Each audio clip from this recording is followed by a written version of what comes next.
Welcome to Carolinian Forest Backyard Garden Tour for March. It's the middle of March. The snow is just about gone. We had a great day yesterday. It was 12 degrees. That means great for if you live in southern Ontario. And I just get so anxious when spring is approaching to get going with the gardening. So I want to start here at my compost. All winter long we took our fruit and vegetable scraps and threw them in here on top of the ice and snow. And as soon as the ground thaws and I can start digging, that will all be put on my vegetable garden plot up near the deck. So this is very important to me to have one of these compost pits, and it's just about a foot high and it's just filled with dirt and vegetable scraps, and I use it for fertilizing. So there's the yard after the snow melted. I did a little raking yesterday, which made me feel good. And I think what we'll do is we'll go this way along the side of the house.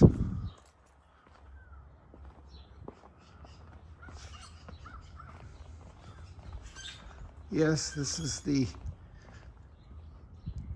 ditch between my house and my neighbor's house, and the water flows down the side of my backyard and into the ditch and out to the road, into the sewer system.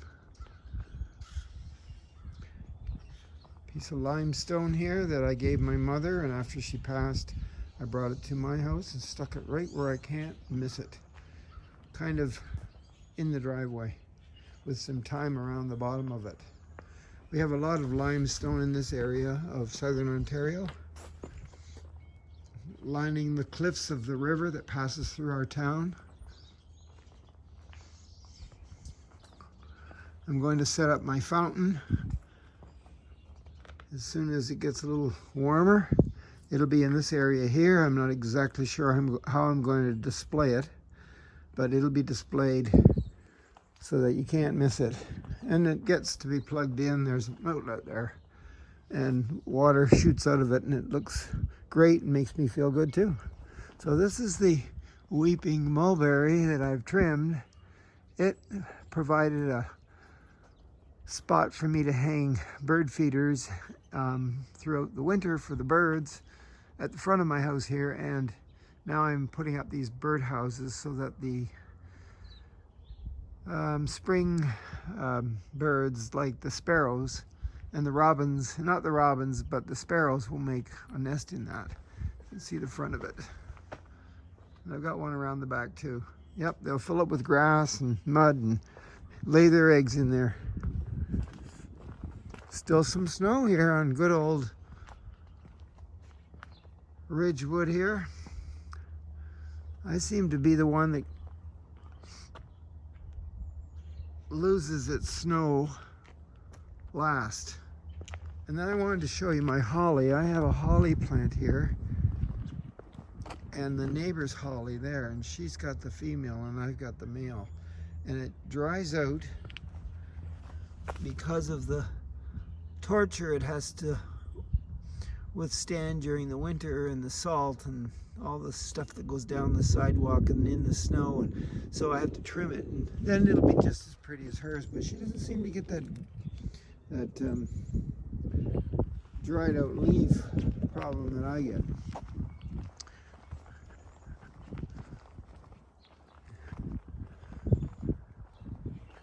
So I bought some new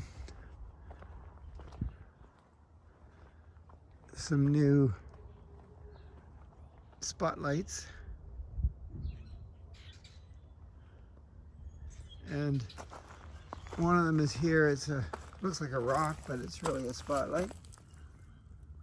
It's got the solar panel on this side of it, and I'm shining it on my favorite rock in my yard. Another piece of limestone.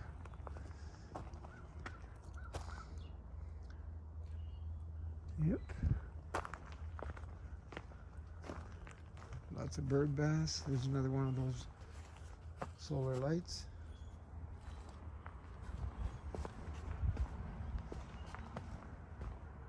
So I will have vegetables, not in that part, but in this part. Hi.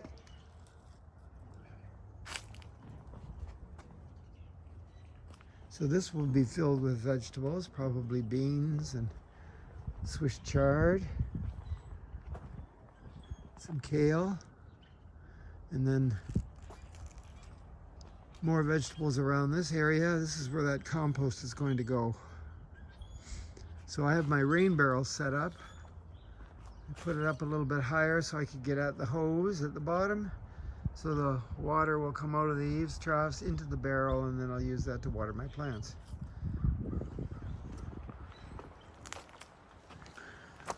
And my little chimney here for having little fires late at night, around 10, 11 o'clock on a nice warm summer evening.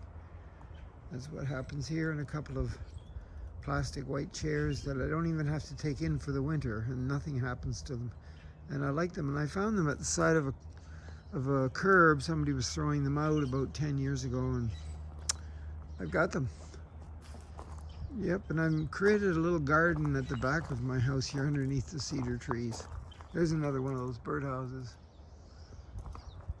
And I'm still feeding the birds. Yep, this bird feeder's not bad.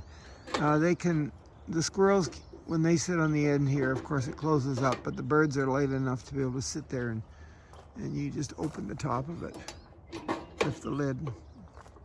But anyway, I've got this garden going along below the cedar trees at the back of the yard here, and I'm going to fill that up with some nice compost. And then I'm going to plant, the leaves are going to, of course, turn into compost. I'm going to plant some hardy perennials in there because it's mainly shade. My quince bush, I've had that for 25 years, and it took that long to get this tall. And I still don't get any quince berries on it, but it's doing well. So yes, I've got my some of my furniture out there, just a little bit prematurely, but we'll see what happens. And I was thinking about removing the rest of that black cherry tree that died a few years ago, but I kind of like it the way it is. It's shaping up to be a nice little piece of yard sculpture, so I think I'll keep it. And I did put out my clothesline yesterday, and by the way, this clothesline, we've had that now for about 20 years, and it doesn't rust. And you can just undo this little hitch here, right there, and the whole thing collapses very easily. You pull it out of that base down at the bottom there, and put it away for the winter, and bring it out, and voila, there it is again. I would never get any other kind of clothesline but that one, because it's given me no headaches. It works really well, it spins,